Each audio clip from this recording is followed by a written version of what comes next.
How have you been since our last consultation, Bruce? No problems, I presume, eh?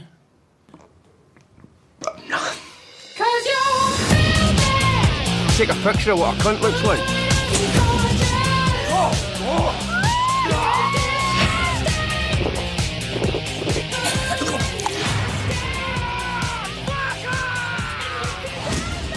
Fucking piss. Prostitute. Fuck my cock. Well, Simon, I always thought I liked a bit of Filth. Oh, yeah? I thought I knew what Filth was until I saw this film, which is ironically called Filth, which is a double meaning because it's actually about police officers as well. In particular, it's about one nasty police officer called Bruce Robinson, played by James McAvoy, who puts in a fucking amazing performance here.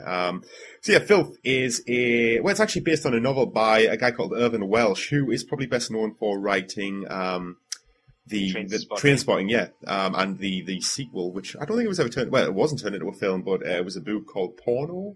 Yeah, it's long gestation in pre-production, I think. It's not even been announced, but they're working on it, I reckon. Right. Especially after the success of this. Well, I know it's not in. I mean, there's no references between the two in this particular film, but I know in the book there's some references to the Trainspotting characters. What, between Filth and... Yeah, between the... All right. But only between the books. I don't think any of that carries over into the film. Not that I noticed anyway. But, this is basically an adaptation of Irvin Welsh's crazy fucking book into an even crazier film from what I can see. Directed by a guy called John S. Baird. Now, this guy's done fucking very little as a director. In fact, his only real big thing, and I say big in quotations, was a film called Cass, about a black gangster, I believe it was. I don't know who he is. I've never seen that. It was either black gangster or a black football hooligan or something. I can't really remember a huge amount about it, but he's not done a huge amount, but damn, he's impressed me here because Filthy is fucking entertaining.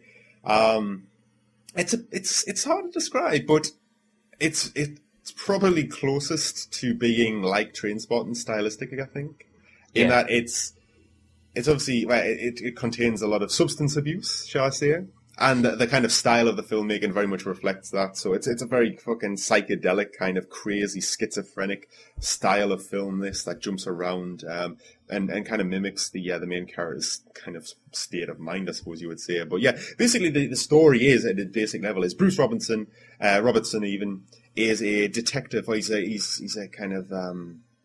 detective sergeant, I think. He's basically kind of one of the lower ranks of detective. I think he's a detective sergeant, and he is a police officer in Edinburgh.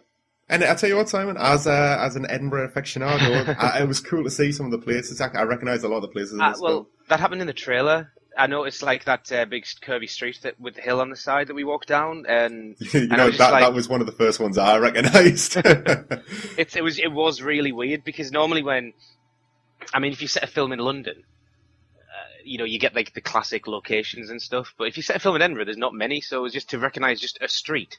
Yeah, I think Edinburgh's got more of a feel overall than specific vistas or anything like that. But I love Edinburgh, man. So this film, had me pleased straight away. But yeah, Bruce Robertson is basically he's a detective sergeant who is working in Edinburgh, and there is a promotion waiting in his department, and he wants it. And it's to become a fully fledged detective inspector, and he wants it, and he thinks it's his. Now, in order to make sure it's his, he then decides to basically manipulate all his colleagues to make sure that they're not in a position to get the fucking job. Right. And he does this by pitting them against each other, manipulating them, lying to them, and also having affairs with their various wives. to sow dissent in their own homes. Basically, Bruce Robertson, James McAvoy in this film, is a complete fucking bastard who's coked out of his head with a massive drinking problem. But it's kind of strange. The film's quite strange in that there's a lot of these flashbacks or like flashaways to his wife, who is I can't remember her fucking name, Carol Robertson. Who is played by a fucking woman called Shauna MacDonald, who I didn't recognise her in the film at the time, but having looked her up now, she's the main character in The Descent. Oh, right, yeah. Great film. The one whose wife and husband, daughter and husband die at the beginning of the descent, and she goes crazy. Well, as the film progresses. But yeah, she's the lead in that, although I didn't recognize her, I must admit. But the film keeps flashing away to her, and she's his wife, and she's like doing monologues to the camera. And saying like this, she's basically describing to the audience what the key to a great marriage is and why her and Bruce are such a good couple, and that their life's going to be set once he gets this promotion, and they're going to be perfect after that. And these weird, they're very, very ethereal and slightly odd and out of place. These kind of flashaways to his wife, and early on, it becomes very, very obvious that something's not quite right here. That you never see the two together. And every time somebody asks Bruce about his wife and his daughter, he's very, dismissive of it, and he tries to kind of get away from the subject as quickly as possible. And it's really, really bizarre, and you're kind of guessing, what's going on here. And on top of that, there's something else, that he keeps seeing this little boy appear to him who's covered in soot, and he keeps apologizing to him, and then the boy will disappear, and it's really, really trippy. And basically the kind of story of this film is while Bruce is trying to run around and sow dissent and cause havoc with his colleagues trying to win this promotion, he's got to investigate a murder of a Japanese student, which is taking place in Edinburgh, and this is his ticket to finally seal the deal and getting the promotion. If he can catch the murderer, he's gonna get the promotion. But the fact that he's spinning so many plates trying to solve this murder, make sure his colleagues aren't in any position to fucking stab him in the back and get the promotion over him.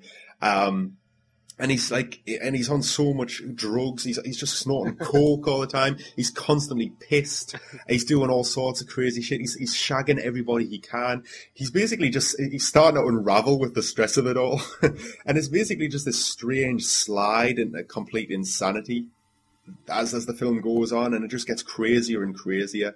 And it's funny in the same way that some of the bits in Trainspotting are funny. Yes, it's like this very dry it's very dry Scottish humour. Yeah, which is brilliant. Yeah, it's fucking hilarious when it's at its best. But god damn, if this doesn't get dark fucking quickly, it's it's never what you would say lighthearted. But Jesus Christ, it goes into some weird and wonderful places as things go on. And I got to say, one of the things that was really struck me about this film altogether was James McAvoy.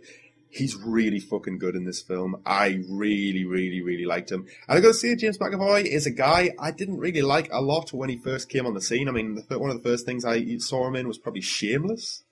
Yes. Way back in the day, but he's kind of done all right. He went down the route of the Keira Knightley thing, where he's just doing the same films quite often over. He did. He was always well received in them, but they were all the same kind of films, and they didn't really appeal to me anyway.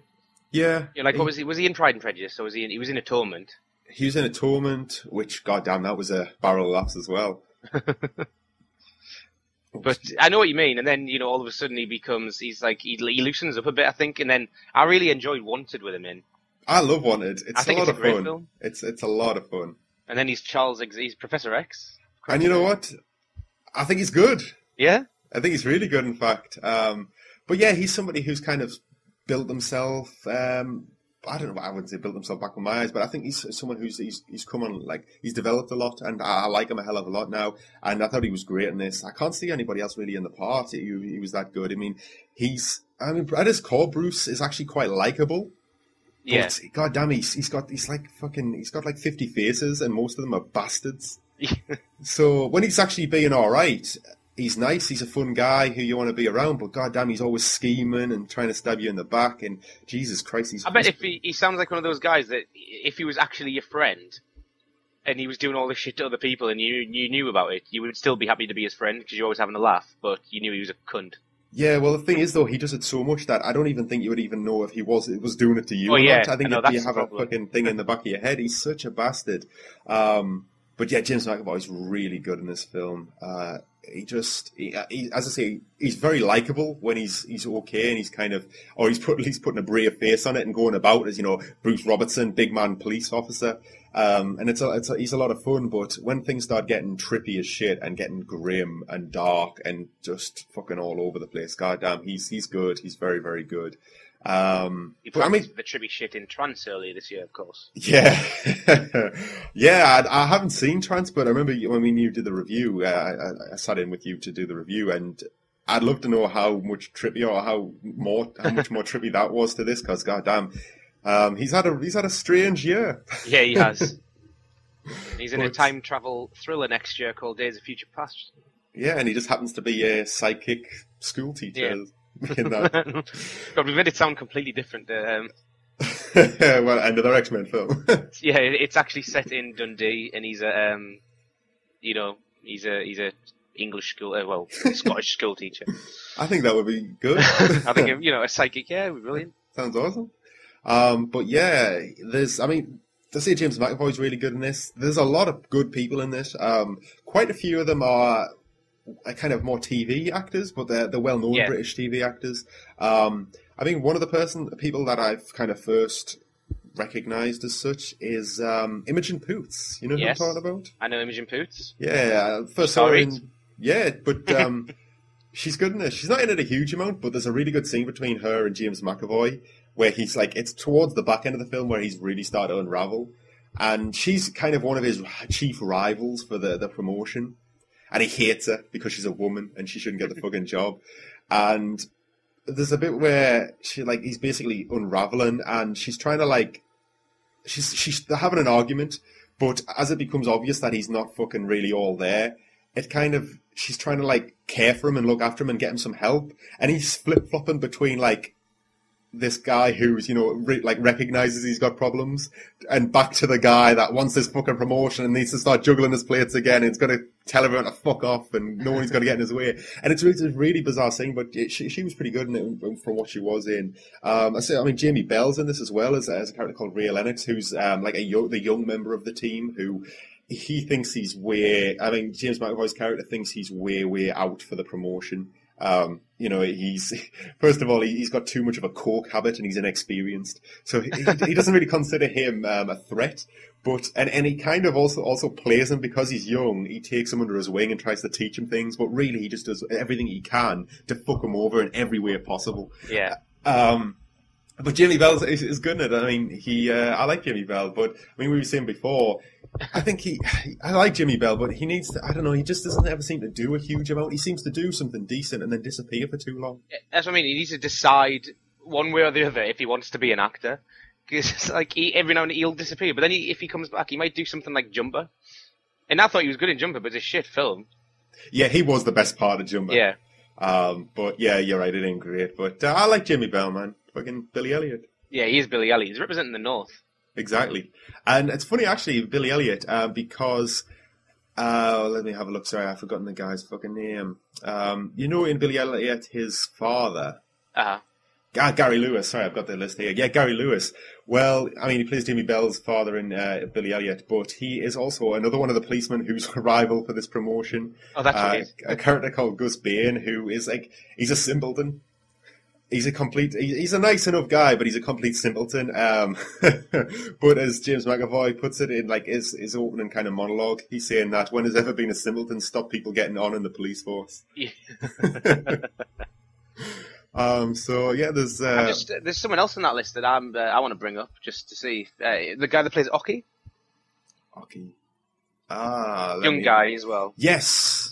Sorry, I was trying to think who you meant, but Oki, yeah, I think he's one of the kind of thugs who commits the murder at the beginning. His name is Ian de Castistecker, which is a classic Scottish name, and and he's one of the leads in Agents of S.H.I.E.L.D. Yeah, yes, actually, you're right. He was also in The Fades with Natalie Dormer not long ago. Oh, was he? He was the main character in The Fades. All right, I need to watch that. You know what? I gotta say, didn't fucking recognize him. No? Didn't recognize him at all. But in fact, I'm trying to think which one he was I'm really, really struggling to think because there's a few of this. They're kind of like punks, and they're in a gang, and there's a few lads, and I'm trying to think which one he might be, but I can't really remember. To be honest, if you look on his picture on IMDb, he looks more like the Quidditch captain from the first Harry Potter film than himself. So I thought it was at first. I got confused. I think he might be. I'm trying to think of it, Oki. I think he might be this one of he kind of might be one of the fringe members of the gang. I don't think he was there when the murders got committed, but I don't want to give too much away. But there's just to kind of give you an example of how fucked up Bruce Robertson is. Him and Jamie Bell's character go, and when they're first on the trail for the murderer, they go and visit him in his flat, but they wait for him to come home when he's brought this kind of schoolgirl home with him. Now she's like on the verge, she's probably just under 16, probably on the just the shy side of being illegal. So they burst in on him while he's trying to have sex with her, and Jamie Bell holds him in the corridor while James McAvoy goes into the room basically to put pressure on this girl, and he finds out that she's the daughter of this high profile lawyer who always gets a bunch of criminals off. And he basically says, look, I'm going to tell your dad because you're underage, and what do you think he's going to think? It's going to break his heart and it's going to disgrace him.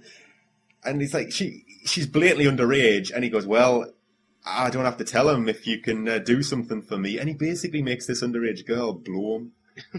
until he's like, oh God, who taught you how to do this, you shit? And then he walks off. It's just it's grim, but it's done with such energy and fast moving, and it's so shocking that it's actually quite funny. But yeah, that's like opening fucking 10 minutes. And things just get so much worse. But the other person that's probably worth mentioning is somebody I fucking love, and he's in loads of stuff, but he does really well for himself. Is Eddie Marsden?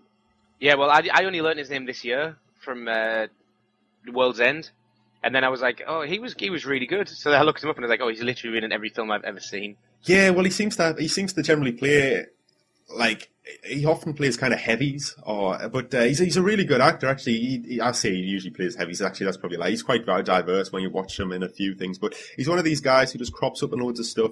He does well on in England and in America. He just seems to do a shit ton of stuff. I mean, he's the detective in Sherlock Holmes who they're always helping. This is what blew my mind, because in World's End he plays such a wet paper towel, and when I looked at the list, he plays. I really like the Lestrade in the new Sherlock Holmes films. I think he's really cool. Yeah, and it's this guy. And what else? He's. You can remember Hancock? Yeah. He's the one-armed guy that Hancock sorts him out at the start of the film, and he comes back for revenge at the end. He's the main villain in Hancock. Yes, I think I remember it. Yeah. It's crazy. But I mean, he's in tons of stuff. If you look down his fucking IMDb, it's crazy. It's really long. It's one of them long ones that you were not expecting to be as long. He was in Casualty. Yeah, well, every fucker's in Casualty. And The Bill. I think me and you were in Casualty one week. Yeah, I think we were. But he's in tons of stuff, and he does really well. But he's a very good actor. I mean, he's in a series called Ray Donovan at the moment with Lee Schreiber, which I've heard very good things about it. I'm pissed off. I like Lee Schreiber. I do. We have to defend him now. There's no one else here to have a go at him. I know, fucking hell. I couldn't believe Chris was having such a go. I mean, Jesus Christ. But hey, each to their own. But we were doing a movie 43 review. I was like, pick your battles. There was worse people to pick on. At least Lee Schreiber, I use this term lightly, Lee Schreiber at least was one of the funnier people in that film. Yeah. At least his kind of scene was one of the better ones in movie 43. Jesus. And that's that. I mean, I'm saying that's relative. Yes. That film was fucking bullshit. But his is the one where him and it was Naomi Watts homeschooled their son, but they treated like a proper high school. So he was bullying him, and Naomi was trying to get off with him. Yes! It's funnier to talk about the scenes than they were to watch it, though. I think if we got really drunk and got everybody around somebody's house and just watched it, I think we'd have a good time with it. I think you would, yeah. As much as we said it was bullshit, it's an awful film, but we had a good time then, because we had a great discussion of it after, and so did 5,000 other people. Yeah. Thanks for you guys. But yeah, I mean, as I say, Eddie Marsden's in this. He's really good. He plays he plays Bruce Robertson's best mate, Bladesy. And basically, he's a really wealthy accountant who is part of the same kind of Masons Lodge as Robertson. Uh-huh. And he basically he makes friends with them to kind of get in with them, so that because his boss is also part of the lodge, and if he gets friends with Blades, he's kind of he's a man of wealth and power, and he donates a lot of money to the lodge. So if James McAvoy has been seen to be somebody who encourages them to keep coming, he gets in his good books of his boss and everything, but. Just to kind of get one over on Bladesy for no particular reason, he keeps phoning his wife up and basically doing lurid phone calls at her. Why? just to get one over on him. Well, basically what he does is to impress him even more. He actually then starts saying as a personal favour, he'll start investigating like the pervert phone caller to try and bring him to justice as a personal favour. It sounds like there's so many like stuff going on in this film. Oh, it's crazy, man. I mean, there's even a whole section where him and Bladesy go to they go to Germany for like a lads' weekend. How long is it? Sorry. I don't know. It's like 2 hours or something. It's not a horrendously long film, and it never feels like slow or overly long. It feels just about right. In fact, it's only 97 minutes. Wow. But there's a lot packed in here, and it seems to move along at a breakneck pace. It's just really crazy, man. It just constantly runs. It feels like you're on cocaine. Yeah. When you're watching it, which is pretty. I'm not saying being on cocaine is pretty good, but it fits the film very well. I mean, Jim Broadbent's even in this. Yeah. Was he in World's End as well? Did he miss that one out? He was in Hot Fuzz, but I don't think he was in World's End if memory serves. But he's like the psychiatrist that James McAvoy goes to see early in the film, and he's only kind of in it once. But then, as the film goes through, James McAvoy keeps having like weird episodes where he's in this really twisted kind of cubist version of the guy's office, and he's this really whacked out caricature of himself, giving really bizarre psychological advice. Yeah. And it's just crazy, and it gets more and more frequent and more aggressive as the film goes on, and James McAvoy's character goes crazier. But yeah, this film, man, I didn't really know what to expect. I kind of expected something a bit like Trainspotting, but I didn't really expect something quite maybe as just coked up and eccentric and just mad. I mean, this film really doesn't shy away from anything. There's not a lot of violence, but when it is, it's pretty grim. There's a lot of nudity and sex. There's a shit ton of drug taking, and Jesus Christ, some of the territory it straddles into is it's dark, man. It's really dark. In a really bizarre way, though, so I think it softens the edge a little bit. Mm-hmm. But when you kind of step back and take a look at it, you think, Jesus Christ. Oh, it's heavy. But the storyline is actually pretty good. It's not just a jumbled, drug-addled mess, unlike its main character. It's actually pretty good, and it progresses nicely, and it builds to a fairly satisfying conclusion, actually. Yeah. I'd say James McAvoy is great. He's not just this raging fucking alcoholic drug addict. He does have a lot of depth, and he does swing like a motherfucking pendulum between, like, fucking all guns blazing and then repenting, like, in quiet little moments and showing a lot of emotional depth. He's really good. I was very, very impressed by him. So yeah, I mean, Filth, goddamn, this film was a lot of fun. I really had a lot of fun with it. I had a really good time with it. It just was constantly moving. As I say, there's so much happens in this film. I haven't even mentioned half the shit that goes on in it, but it's great, and it's actually got some pretty good twists towards the end. Yeah, cool. And some pretty good revelations about what's actually going on.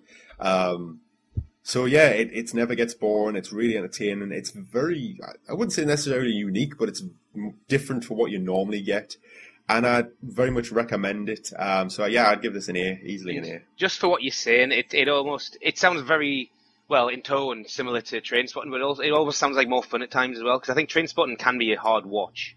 Yeah, I don't think it's ever quite as outright grim, because by the time, when it is getting grim, it moves so quickly.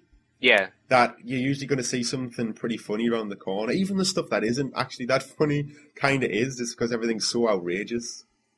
The stuff that shouldn't be funny, when you it just shows them in such a stark light that it's just fucking ridiculous, man. But yeah, there's all sorts. I mean, I say there's copious amounts of fucking sex and nudity and drug taking. There's a lot of cocks in this film as well. You see James McAvoy's John Thomas? Yeah, you see everybody in the main cast's John Thomas. because of a Christmas party game. Oh, right, yes. Which is part of this was in the trailer. Where the photo. Oh, was it? I don't know if I've actually seen the trailer. At least I might have only seen bits on the TV spot, but I don't think I've seen the Red Band trailer at all. I don't think they put that on the... No, possibly not on the TV trailer. No, but yeah, it's great. I had a lot of fun with this film. I'll tell you somebody else who's actually in this. Kate Dickie, who is Lysa Tully of Game of Thrones. Yes, and she is naked most of the time she's on screen. Nice. Yeah, she doesn't give a shit in this film. She just gets it all out. She's a grim character as well. She has a Game of Thrones, doesn't she? She gets one out, but apparently it was a prosthetic. Oh, right. Did she not have one? Oh, no, sorry. I don't know what I meant by that. Carry on. But goddamn, yeah, she has like a obsession with autoerotic asphyxiation. Oh, right, yeah. And goddamn, man, I'm sure there's one bit she pretty much rapes James McAvoy while strangling him. And it's just fucking crazy, this film, man. I had a lot of fun with it, and I can kind of see this. I think this film's great. I honestly, I'd say give it an A. I thought it was a lot of fun, but I can see a lot of people walking away kind of going, what the fuck was that about? Yeah. But I think for what it sets out to do, it does a really, really good job with it. I think it's great. It's another thing. Cool. I just didn't fancy this one on my own. It's the only reason I didn't go and see it.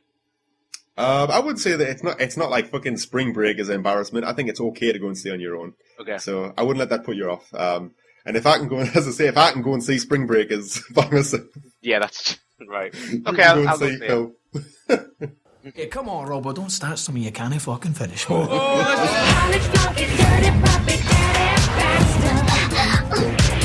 made you join the force? Police oppression, brother. And you wanted to stamp it out from the inside? No, I wanted to be a part of it.